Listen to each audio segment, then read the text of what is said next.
जय सिया राम। सब सुख लहे तुम्हारी सरना, तुम रक्षक काहू को डरना। हनुमान जी की कृपा से, उनकी पूजा आराधना से सब संभव है। हनुमान जी तो ऐसे हैं जिन्होंने प्रभु श्री राम के सभी कार्यों को व्यवस्थित कर दिया। तिनके काज सकल तुम साजा। और ऐसे हनुमान जी का गुणगान करते, बड़ाई करते स्वयं श्री राम भी नहीं थकते। आज उन्हीं हनुमान जी की एक बार फिर से हनुमान चालीसा के माध्यम से गुणगान करेंगे। और ये सब गुणगान करने के लिए हमारे सामने उपस्थित हैं पूज्य आचार्य श्री सुरसेन ब्रिजवासी जी। स्वागत है आपका आचार्य जी। जय श्री राम जी। आज तो हनुमान चालीसा के माध्यम से और जिन पंक्तियों का आप आज वर्णन करने जा रहे हैं वो अपने आप में वैसे भी काफ़ी अद्भुत है। जी जी। जिनकी बड़ाई स्वयं श्री राम करते हो। जी आचार्य जी, क्या बता रहे हैं? जी, आगे हम उस चौपाई के बारे में सुन रहे हैं जिसका आप सुनेंगे तो बहुत ही आनंद आएगा आप लोगों को। और उसको एक बार गा लेते हैं सब मिल करके। सहस बदन तुम रोयस गावे, अस कहि श्रीपते कंठ लगावे।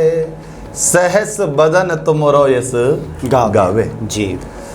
सहस और वदन, सहस का मतलब हजार से है और वदन का भावार्थ यहाँ मुख से लिया गया है। अगर सहस वदन देखा जाए तो ये सहस्त्र मुख वाले स्वयं शेषावतार हो गए लक्ष्मण जी, क्योंकि स्वयं शेषनाग जो है वो 1000 फन वाले हैं। तो जैसे कि बहुत सारे उनमें हम देखते हैं कि भगवान का यश शेष सनकादिक गाते हैं, शारदा आदि गाते हैं, तो हजारों मुख से गाते हैं, फिर भी भगवान का यश गाया नहीं जाता है। ठीक उसी तरह से यहाँ बाबा वर्णन करते हैं कि श्री हनुमान जी महाराज उनके भी यश को गाने के लिए सहस बदन तुम रो यश गावे। मतलब हनुमान जी महाराज ने इतने विलक्षण कार्य किए हैं और ऐसे ऐसे कार्य किए हैं जिनको करना लगभग संभवतः असंभव हो रखा था। जी जी बिल्कुल। ऐसे विलक्षण कार्यों को और हनुमान जी ने चुटकी बजाते हुए संपूर्ण कर दिया। तो उन सब के लिए बाबा कहते हैं कि सहस बदन तुम रोयस गावो। उसके लिए जो 1000 फन वाले जो शेषनाग हैं वो उनका यश गा रहे हैं। और शेषनाग कौन है? लक्ष्मण जी का स्वरूप। तो श्री लक्ष्मण जी महाराज जिनके यश का गान कर रहे हैं, और करें भी क्यों ना, क्योंकि अभी अभी संजीवनी लगी थी, तो संजीवनी से जो इलाज करवाया, जो वैद्य को लेके आया, और उसके बाद औषधि, एक तो चलो आपने एक काम किया, आप डॉक्टर ले आए, दवाई लेने कोई दूसरा गया हुआ है नहीं, लेकिन हनुमान जी ने संपूर्ण कार्य किया है। वैद्य को लाने से लेकर संजीवनी बूटी जब तक दी गई तब तक पूरा श्रेय हनुमान जी को जाता है। तो जिस व्यक्ति ने हमारे प्राणों की रक्षा की हो, तो अगर कोई हमसे कहे कि आप इसके बारे में क्या कहोगे, तो हम तो भूरी भूरी प्रशंसा करेंगे ही। बिल्कुल। तो श्री हनुमान जी महाराज ने भाव और श्रद्धा के साथ अपने कर्म को इस प्रकार से किया कि श्री जो लखन लाल हैं, राम के प्रिय जो अनुज हैं, वो भी उनके यश का गान करने लगे। और वो भी नेति नेति कोटि कोटि कह करके गान करने लगे कि हनुमान जी वास्तव में आपके यश की कोई सीमा नहीं है। तो पहला भावार्थ तो इसका ये रहा। दूसरा, सहस बदन तुमरो यश गावे। अगर दूसरा कोई अगर आप देखते हैं 1000 मुख वाला, तो वो कौन है? आप जरा विचार करिए। 1000 मुख वाला कोई और नहीं है, स्वयं साक्षात भगवान ही है। क्योंकि वेद में कहा गया है सहस्र शीर्षा पुरुष सहस्राक्ष सहस्रपात सभूमि गुम सर्वतस्वांगुलम। जिसके 1000 हाथ हैं, 1000 मुख हैं, 1000 सिर हैं, 1000 नेत्र हैं, ऐसे वो कौन है? स्वयं भगवान विष्णु है। हाँ, स्वयं भगवान नारायण हैं। तो अर्थात विष्णु अर्थात राम। तो 1000 मुख वाले अगर कोई दूसरे हैं तो वो स्वयं भगवान नारायण हैं, श्री राम हैं। तो अब वो आपका गान करें, वो तो पहले से ही गान करें, रघुपति की नहीं बहुत बड़ाई है, राम जी ने तो पहले ही बहुत बड़ाई की है और अब भी वो बड़ाई कर रहे हैं। क्योंकि जब आप कोई ऐसा कार्य कर देते हैं तो एक दिन नहीं अपितु युगों तक आपकी प्रशंसा होती रहती है और आपके उस कार्य को भुलाया नहीं जा सकता है। जैसे आज श्री हनुमान जी महाराज ने जो जो कार्य किए हैं, वो प्रत्येक हनुमान भक्त हो या न हो, हर कोई जानता है। अगर कोई श्री हनुमान जी से लगाव नहीं भी रखता है तो भी उसे उनके बल के बारे में, बुद्धि के बारे में जरूर पता होगा। और जो अगर हनुमान जी का भक्त है तो फिर तो कहना ही क्या, जी, उसे तो बिल्कुल। पता नहीं, न जाने क्या क्या पता होगा। लेकिन जो भक्त नहीं भी है वो भी उनके बारे में जानता है। इतना तो जानता ही है कि महाबली है। हाँ, इतना तो जानते ही वो महावीर हैं, महाबली जी। हैं और वो अद्भुत हैं, उनका तेज अप्रमेय था, ये सब जानता है, हर व्यक्ति जानता है। चाहे कोई धर्म में आस्था न भी रखने वाला हो तो भी उसके बारे में जानता है कि हाँ, हनुमान जी का ऐसा, हनुमान जी नाम लेते उसके स्वरूप में यह स्वरूप घूम जाता है कि हाँ वो महावीर है, महावीर वाला काम हो बजरंगी रहा है। हाँ, तो ये श्री हनुमान जी महाराज का स्वरूप है। तो भावार्थ इसका यही है कि आप ऐसे जो कार्य करते हैं जिन कार्यों को हर व्यक्ति के बस का करना नहीं है, तो उन कार्यों को एक दिन नहीं, 2 दिन नहीं, अपितु आपके न होने के बाद भी आपको याद किया जाता है। जबकि हनुमान जी महाराज तो आज भी विद्यमान है, आज भी हम सब लोगों के बीच में हैं। तो अगर उनके यश का गान अगर स्वयं श्री राम करें तो इसमें कौन सी बड़ी बात है, क्योंकि रामस्य हृदयम, राम के अगर हृदय में आप ढूंढेंगे तो उनके प्रिय भक्त भरत, हनुमान, यही सब मिलेंगे और कोई दूसरी चीज उनके हृदय में नहीं मिलेगी। और हनुमान जी का भक्ति का स्वरूप क्या है ये तो किसी को बताने की जरूरत है ही नहीं। उन्होंने स्वयं अपने वक्षस्थल में है, जगत को अंदर थे, उन्हें पता था, प्रभु को पता था, लेकिन जगत के इस भ्रम को दूर करने के लिए कि आपके अंदर राम नहीं है, और उन्होंने अपने वक्षस्थल को 2 भागों में किया, विभाजित किया और प्रभु श्री राघवेंद्र सरकार के दर्शन कराए। तो ये केवल हनुमान जी कर सकते हैं, कोई दूसरा नहीं कर सकता है। ये विलक्षण वो कार्य हैं जिनको साधारण प्राणी के वश में है ही नहीं। अगर हनुमान जी से पूछा जाए कि आप ये विलक्षण कार्य कैसे करते हैं, तो हनुमान जी कहते हैं कि मैं तो कुछ करता ही नहीं, मैं तो केवल प्रभु का नाम लेता हूं और उनके नाम लेने मात्र से मेरे सारे कार्य पूरे हो जाते हैं। मुझे नहीं पता फिर कि ये कार्य कैसे हो गया, जबकि मुझे भी असहज लगता है, मुझे भी नहीं लगता कार्य पूरा हो जाएगा या मैं कर पाऊंगा। जैसे कि जब समुद्र के किनारे पर खड़े थे, संपाति आया और सबको खाने के लिए तैयार हुआ, तो उस समय जैसे तैसे वो बचे और उसने बताया कि आप वहां जाइए, मैं यहां से देख पा रहा हूं, क्योंकि गीधे दृष्टि अपार, मेरी दृष्टि अपार है, मैं देख पा रहा हूं कि वहां सीता जी विराजमान है। अगर आप में से कोई बलशाली है तो समुद्र को लांग के जाइए। तो समुद्र को लांघने के लिए पूरा अंगद की जो सेना थी, जो यूथ आया हुआ था, वो सब उपस्थित था। हर कोई बखान कर रहा था, कोई 2 योजन, कोई 4 योजन, कोई 6 योजन, कोई 10 योजन, कोई 50 योजन, लेकिन 100 योजन जाने वाला कोई नहीं था।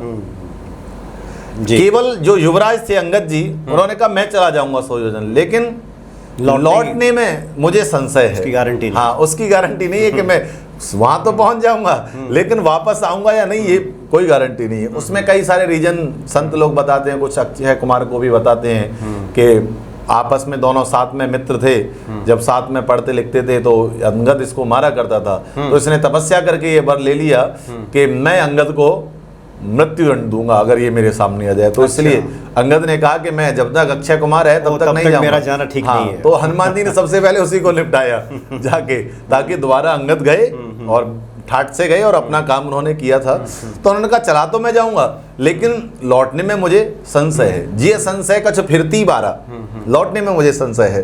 तो उस समय श्री जामवंत जी महाराज ये सब चरित्र देख रहे हैं, तो उन्होंने हनुमान जी की ओर देखा, तो हनुमान जी ने कहा नहीं महाराज, मैं तो बिल्कुल भी नहीं कर सकता इस कार्य को, ये तो बलशालियों का कार्य है।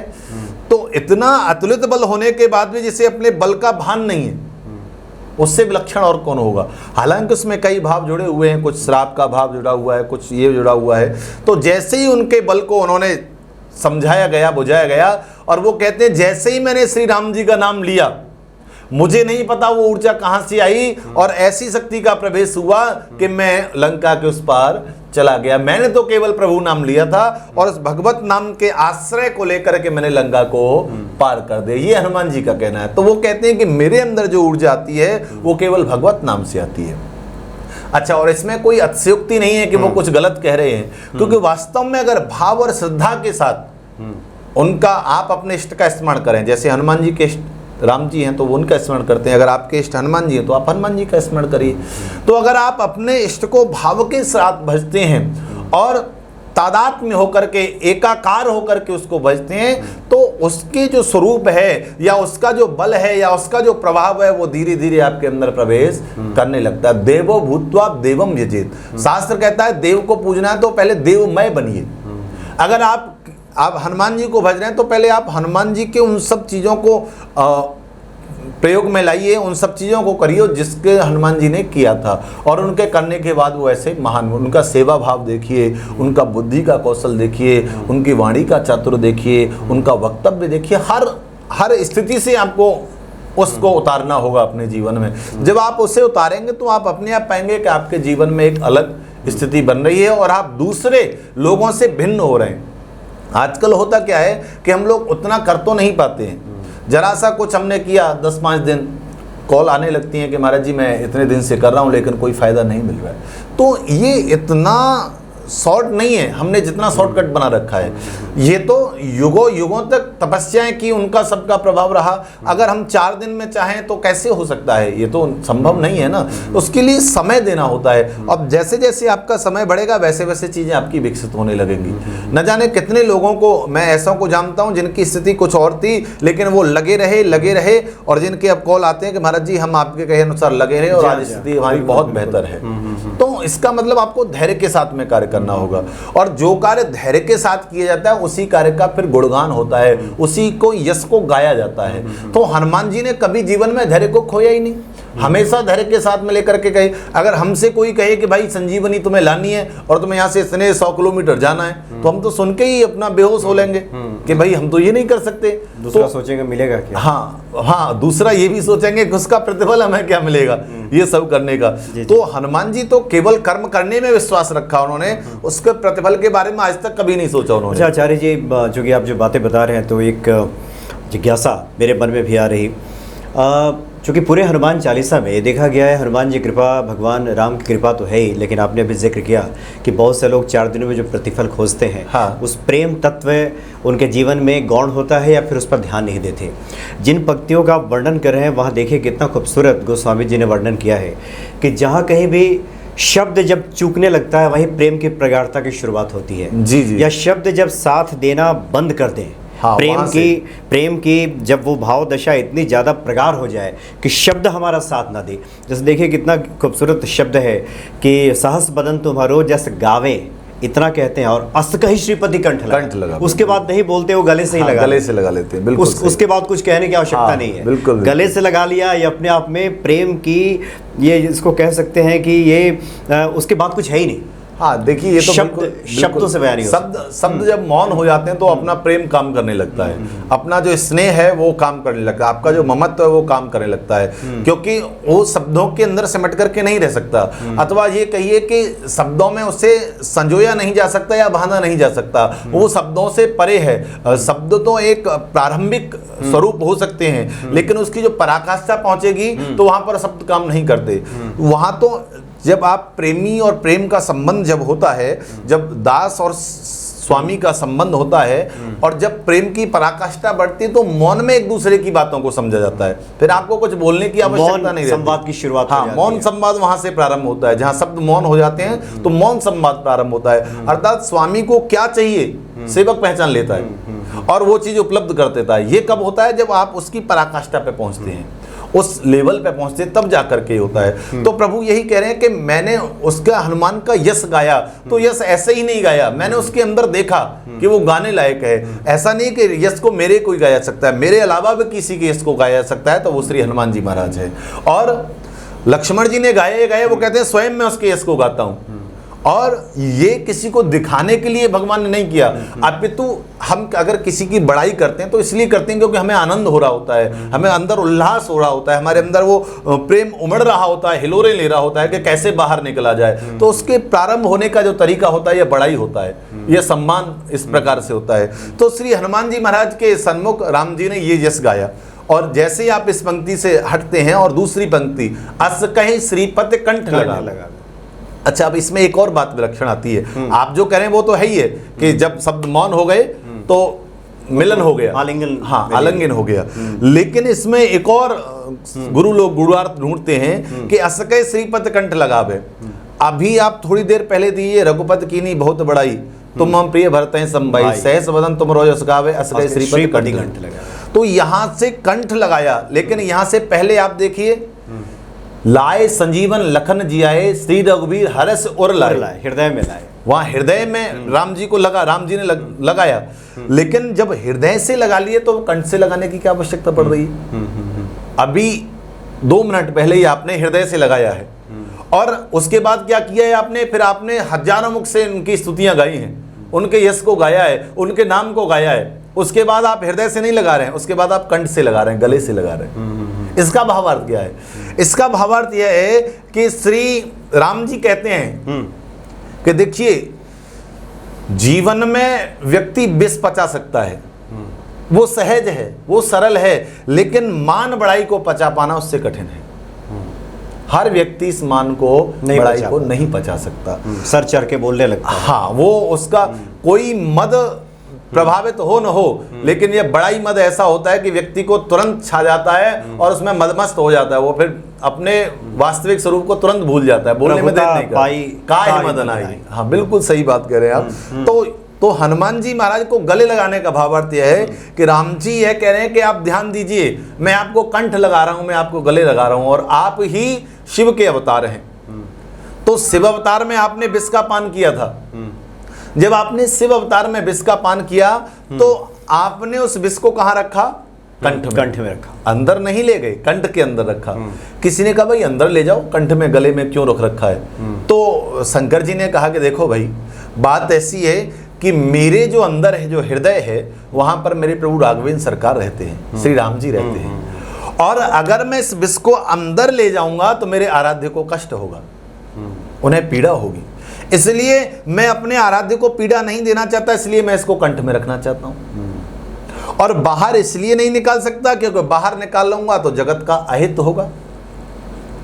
तो ये जो विष है, इसलिए मैं इसको कंठ में रखता हूं। और कंठ में रखा तो कंठ नीला पड़ गया और नाम पड़ गया नीलकंठ। नीलकंठ भगवान नाम हो गया। तो ये जो भगवान का स्वरूप बना, नीलकंठ स्वरूप बना। तो किसी ने कहा कि भाई आपको इसके बाद भी परम शांति है, क्यों? शांति तो नहीं होनी चाहिए, जब आपने विष पिया है तो अग्नि निकलती है। तो कहते हैं शंकर जी कि भाई मेरे अंदर राम जी हैं और मैंने विष को पिया है। अगर विष को राम के साथ में मिला दोगे तो क्या बन जाएगा? विश्राम बन जाएगा। और जब देखिए विष का भी प्रभाव बदल गया, जब वो राम के साथ मिला तो वो भी विश्राम की मुद्रा में आ गया, है ना? तो ये तो हनुमान जी को वो याद दिला रहे हैं कि आपने उस विष को पिया था और उसको कंठ में रखा था। तो आज जो आप ये विष के समान है, बड़ाई जो होती है वो विष के समान है, क्योंकि संत कहते हैं कि निंदक नियरे राखिए घर में कुटी छवाए, है। तो वो संत और शास्त्र कहते हैं कि निंदक को तो पास में रखिए, क्योंकि वो आपके अवगुण दिखाएगा तो आपको सुधरने का मौका मिलेगा।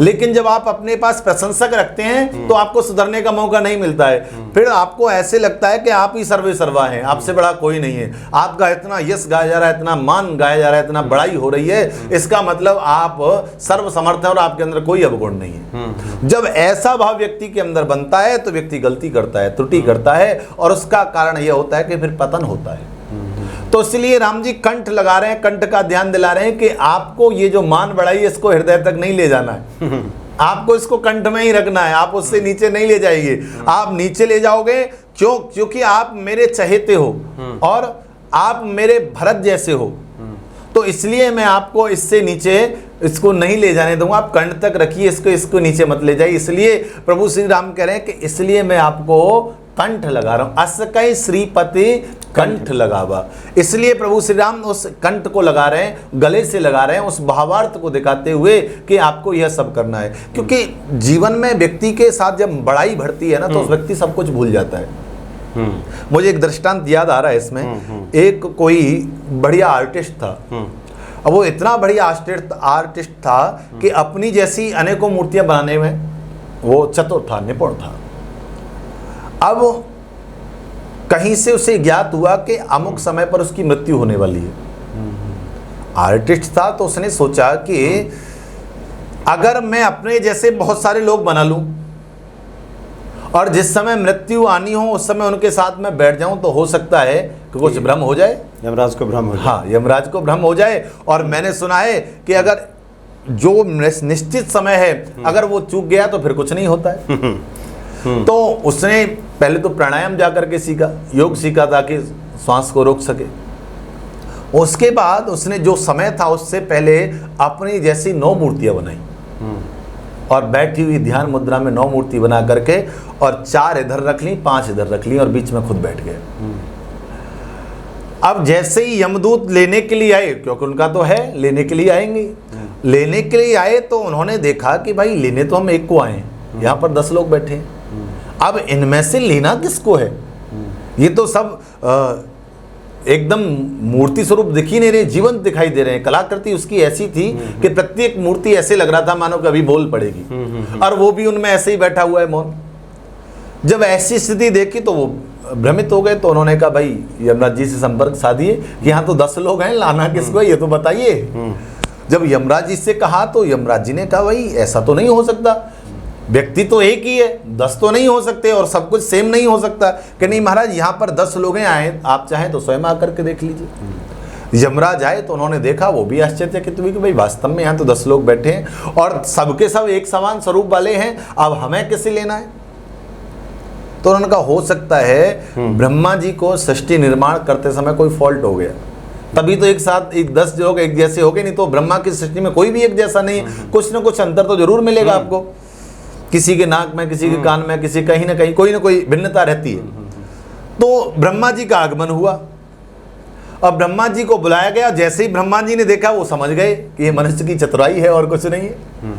तो ब्रह्मा जी कहने लगे वहीं पर कि देखिए ये मूर्तियां हैं, ये वास्तविक स्वरूप नहीं है, और विचार करिए इनको बनाने वाला कितना निपुण रहा होगा। अगर वो मुझे मिल जाए तो जो सृष्टि निर्माण का कार्य मैंने ले रखा है मैं उसको प्रदान कर दूं कि भाई आज के बाद तुम ही सृष्टि का निर्माण करो। जब इतनी बढ़िया कलाकृति तुम बना सकते हो तो कुछ मेरा भार हल्का हो जाएगा, मैं अपना कार्य बांट दूंगा, मैं उसको कार्य दे दूंगा कि आप सृष्टि का निर्माण करिए। अब ये बीच में बैठा हुआ है और सुन रहा है, इंसान मनुष्य सुन रहा है उस बात को, तो विचार करने लगा कि इससे बढ़िया ऑफर कहाँ मिलेगा। भाई ब्रह्मा के द्वारा आपको सृष्टि निर्माण का कार्य दिया जा रहा है और ब्रह्मा का ही कार्य है, तो इसे ही क्यों न किया जाए। ऐसा मान करके वो तुरंत बीच में से उठ खड़ा हुआ और चरणों में करके, हे ब्रह्मदेव, वो इन मूर्तियों को बनाने वाला मैं हूं महाराज, मेरे लिए क्या किया है। ब्रह्मा जी ने कहा यमराज जी आपका ग्राहक आ गया, आप इसे लेकर के प्रस्थान करिए। तो कहने का भाव यह है कि मान बढ़ाई व्यक्ति को कई बार मुश्किल में डाल देती है और कई बार हम वो कर बैठते हैं जो हमें नहीं करना चाहिए। इसलिए प्रभु श्री राघवेंद्र सरकार हनुमान जी के सहस्र हजारों मुख से बड़ाई कर रहे हैं और उसके बाद उन्हें अपने कंठ से लगा रहे हैं। दूसरा भाव यहाँ पर यह भी है कि व्यक्ति के अंदर हो सकता है कि कुछ इस ममता का, इस अहमता का प्रभाव आ जाए, लेकिन जिसका स्पर्श प्रभु राघवेंद्र सरकार से हो जाएगा अथवा अर्थात जिसका राम जी से स्नेह मिलन हो जाएगा, उसके जीवन में कभी यह आ नहीं सकता है। इसलिए प्रभु श्री राम उन्हें कंठ से लगा रहे हैं, हृदय से लगा रहे हैं। और ये बड़ा सुंदर और विलक्षण भाव है कि एक तरफ आप बड़ाई कर रहे हैं और दूसरी तरफ हृदय से लगा रहे हैं। इससे बढ़िया दूसरा कोई दृश्य देखने को नहीं मिलता है। ऐसा दिव्य और सुंदर ये श्री हनुमान चालीसा है और इसी तरह से हम और आप लोग इसका आनंद लेते रहें। जी जी, बिल्कुल सही कहा आपने। और एक तरह से त्रिपुरा वैष्णव और शैव का मिलन है। जी जी जी, हाँ, साक्षात शिव स्वरूप है हनुमान। जी जी, तो बहुत आनंददायक ये पंक्तियाँ हैं और भक्ति भाव को बढ़ाने वाली हैं, और जिसका जो भाव जिसको उसको ग्रहण करे। बिल्कुल। और निश्चित तौर पे जो हनुमान जी के भक्त हैं, जिसका प्रेम भाव है, वो निश्चित तौर पे उनको आनंद विभोर करेगा इन पंक्तियों को पढ़ने के बाद। जी जी जी, बहुत बहुत धन्यवाद आपका आचार्य जी। जय सिया राम। जय सिया राम।